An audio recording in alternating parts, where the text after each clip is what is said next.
کا دن تھا، صحابہ نے قربانیاں کرنے میں پہل کر لی۔ ابھی حضور کی قربانیاں کھڑی ہیں۔ عید کے دن شوق ہوتا نا ہر بندے کو، سب سے پہلے میں جانور ذبح کروں، تو انہوں نے قربانیاں کرنے میں پہل کر لی۔ یا یہ کہ یوم شک کا روزہ رکھا، شعبان المعظم کے 29 دن گزارنے کے بعد چاند دیکھا جائے، اگر چاند نظر آ گیا تو اچھی بات، نہیں تو 30 دن شعبان کے پورے کر کے رمضان کا آغاز کیا جائے۔ چاند دیکھا گیا، مطلع ابر آلود تھا، چاند نظر نہیں آیا، تو 30 دن پورے کرنے تھے اور پھر روزہ رکھنا تھا، تو بعض صحابہ نے روزہ رکھ لیا اس خیال سے کہ مطلع ابر آلود ہے، ہو سکتا ہے چاند طلوع ہوا ہو لیکن نظر نہیں آیا، چلو ہم رکھ لیتے ہیں، اور اگر چاند واقعی نظر آیا ہے تو پھر روزہ ہو جائے گا، نہیں تو نفلی روزہ تو ہوگا۔ حضور نے نہیں رکھا، کچھ صحابہ نے رکھ لیا۔ اللہ نے قرآن نازل کیا، اے ایمان والو اللہ اور اس کے رسول سے آگے کیوں بڑھتے؟ جب رسول اللہ نے روزہ نہیں رکھا تو تم کون ہو؟ حضور کی قربانیاں کھڑی ہیں، تم ذبح کر رہے ہو اور چاہتے ہو قربانیاں ہو جائیں گی۔ حکم آیا، قربانی تمہاری نہیں ہوئی لیکن چونکہ اللہ کے نام سے تم نے ذبح کیا ہے، حلال ہو گئے۔ یہ جلد بازی کا گوشت ہے جو تم کھا تو سکتے ہو لیکن قربانیاں نہیں ہوئی، دوبارہ لو اور ذبح کرو، اس لیے کہ تم نے رسول سے پہل کی ہے۔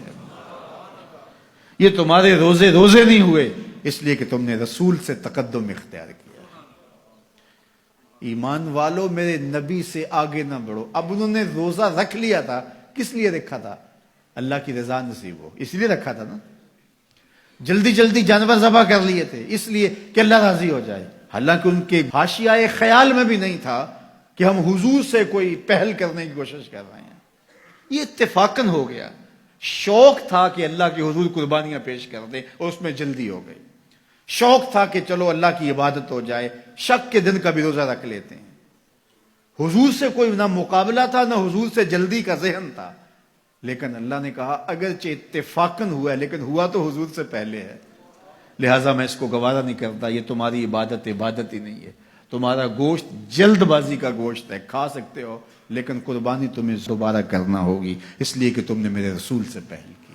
یہ ہے رسول اللہ کا ادب، یہ ہے رسول اللہ کی تعظیم۔ حدیبیہ کے مقام پر جب صحابہ نے پڑاؤ کیا، عثمان غنی رضی اللہ تعالیٰ عنہ سے فرمایا جاؤ تم جا کے اپنے رشتہ داروں سے کہو ہم لڑائی کے لیے نہیں آئے، ہم تو عمرے کے لیے آئے ہیں۔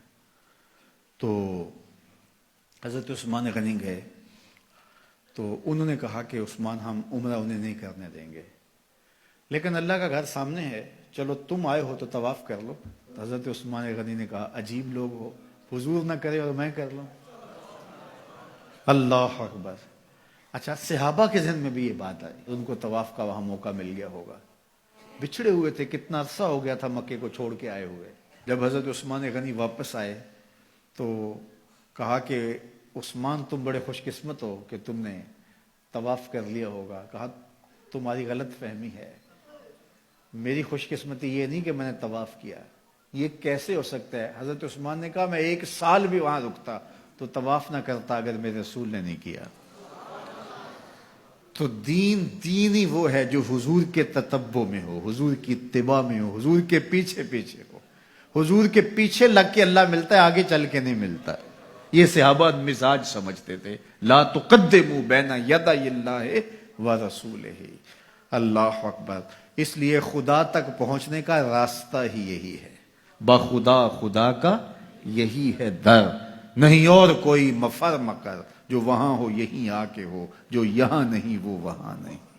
وہی لا مکان کے مکی ہوئے، سر عرش تخت نشیں ہوئے۔ یہ نبی ہیں جس کے ہیں وہ مکان، وہ خدا ہے جس کا مکان ہے۔ تو خدا تک پہنچنے کا یہی راستہ ہے۔